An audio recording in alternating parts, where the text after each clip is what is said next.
Genesis foundation. The next day, John saw Yeshua coming toward him and said, "Behold the Lamb of Elohim who takes away the sin of the world." The Bible is made up of 66 books of different genres and was written by more than 40 people over a period of 1,500 years. We might expect there to be divergences and contradictions among the various authors. However, what we observe when studying it is unanimity. Moreover, there are parts of the Bible that cannot be understood without consulting other parts of it. We are going to study a principle of interpretation that will help us discover the meaning of a symbol or parallelism by traveling through the entire Bible. The principle of first mention. Genesis 22, Love and the Lamb. Whom you love, where is the Lamb? Genesis 2, 3, Death and the serpent. You will certainly die. The serpent was more crafty. The principle of first mention. Yeshua Messiah is the same yesterday and today and forever. Every learning course begins with a first lesson. It typically outlines the principles that will underpin the subject matter. In the Bible, we find this first lesson. In Genesis, there are many keywords appear for the first time, helping us understand the plan of salvation throughout the rest of the Bible. Elohim does not change. His word does not change. Therefore, there are no contradictions in the Bible.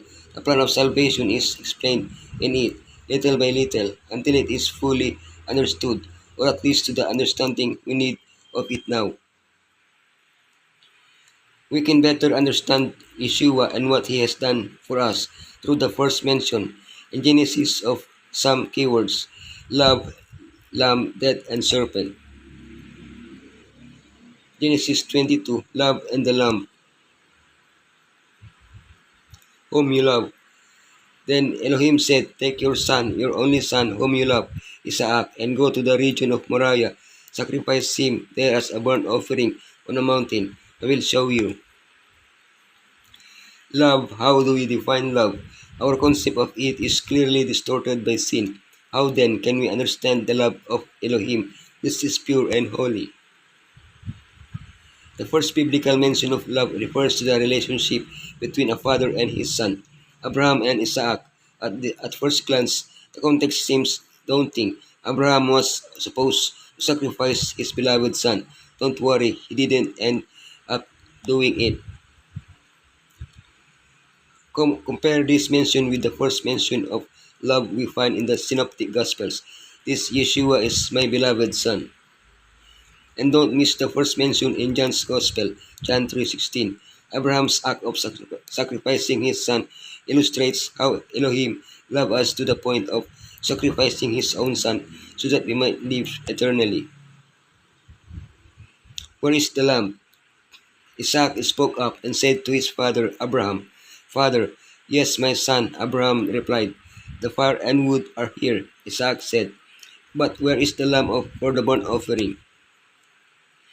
The first mention of the word lamb is not accidental. It is the basis for understanding the repeated mention of the lamb in Revelation. Note that the lamb Elohim provided was actually a ram. At Passover, a lamb was sacrificed, although it could be either a lamb or a young goat. That is, the word lamb came to mean the ultimate sacrifice. Gradually, the Bible expands the symbolic meaning of the lamb. He prevented the death of the firstborn. It was an offering that Elohim always had in mind. I had to die for my sins. John the Baptist identified the Lamb. It's no wonder Revelation doesn't explain the identity of the Lamb. The Lamb is Yeshua, who was sacrificed for my sins, and who always intercedes for me with the Father. It had been difficult even for the angels to grasp the mystery of redemption, to comprehend that the commander of heaven, the Son of Elohim, must die for guilty men. When the command was given to Abraham to offer up his son, the interests of all heavenly beings was enlisted. With intense earnestness, they watched each step in the fulfillment of this command. When to Isaac's question, "Where is the lamb for a burnt offering?" Abraham made answer, "Elohim will provide himself a lamb."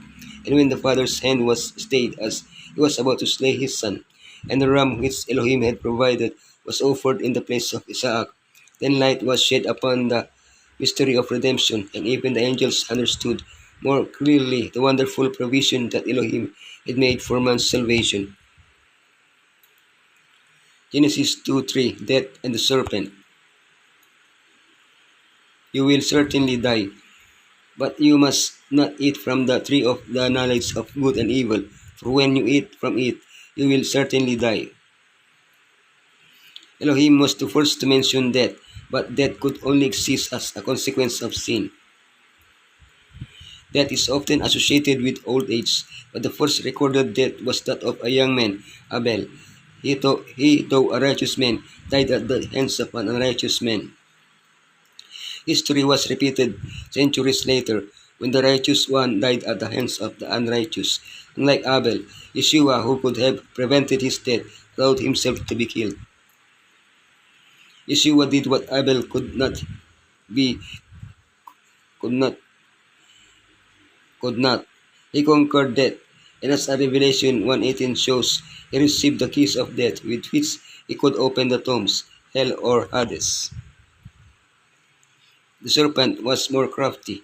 Now the serpent was more crafty than any of the wild animals that the Lord Elohim had made.